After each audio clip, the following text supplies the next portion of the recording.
कि इस तरह से आप भटकोगे नहीं।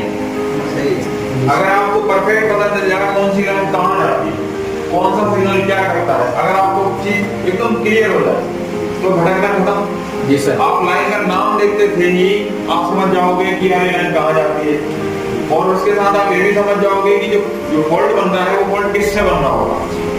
आपके फोन में अगर कोई फॉल्ट आता है तो आप फॉल्ट अभी तो देखिए क्या करते हो, आप फॉल्ट आया आप सोचते हो यार क्या करूँ, शुरू कहाँ से करूँ, समझ में नहीं आ रहा, स्टार्ट कहाँ से करें, सबसे बड़ी तकलीफ है। जी सर। स्टार्ट कहाँ से करें।